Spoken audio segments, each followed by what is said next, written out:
আসসালামু আলাইকুম রহমতুল্লাহ বারাকাতুহু। এটা হলো মাফানু ফেরি টার্মিনাল, অর্থাৎ এই জায়গাটিতেই এই জায়গা থেকে মালে থেকে বিলিগিলি এবং তিলাবসি বোটে করে যায়। এখন যে বোটটা দেখতে পাচ্ছেন সেরে যাচ্ছে, এটা যাবে পার্শ্ববর্তী আইল্যান্ড বিলিগিলিতে। বিলিগিলিতে যাওয়ার যে বোট, এটা এখন এখান থেকে ছেড়ে গেছে। আর পাশে যে বোটটা দেখতে পাচ্ছেন, এই যে আলী বিলা মেরিন, এটা যাবে তিলাবসিতে, অর্থাৎ বিলিগিলির পার্শ্ববর্তী যে আইল্যান্ডে, ওই আইল্যান্ডে। ওটা হচ্ছে বাণিজ্যিক আইল্যান্ড। এখানে অনেক বাণিজ্যিকভাবে এখানে অনেক প্রতিষ্ঠান আছে। ওই জেটিতে, ওই আইল্যান্ডে শুধু এটা যায়। আর এখান থেকে যাত্রী নেমে তারা পাশাপাশি এখান থেকে এদিকে চলে আসে এবং এদিক দিয়ে বের হয়। এটা হলো ফেরি টার্মিনালের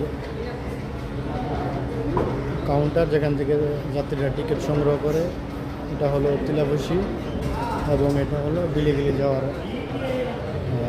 টিকিট কাউন্টার। তারা এখান থেকে যাত্রীগণ তারা টিকিট কেটে যায়। আর এই পাশে যেটা দেখতে পাচ্ছেন, এখান থেকে সবাই তিলাবসির যাত্রী এবং তিলাবসি যাওয়ার জন্য তারা অপেক্ষা করতেছেন। আর এখানে অলরেডি লেখা আছে যে তিলাবসি ফেরি। যারা যারা তিলাবসি যাবে তারা এখানে এসে টিকিট কেটে অপেক্ষা করে, ফেরি যখন আসবে তখনই চলে যাবে।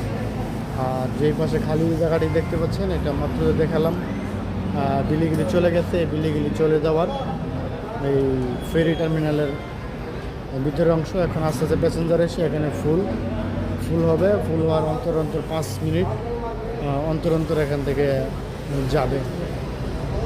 তো এই ছিল মাফানু ফেরি টার্মিনাল থেকে, এখান থেকে বিলিগিলি এবং তিলাবসি যায়। আর ইনশাল্লাহ পরবর্তীতে দেখা হবে অন্য কোনো এক ভিডিওতে। সে পর্যন্ত সবাই ভালো থাকেন। আসসালামু আলাইকুম।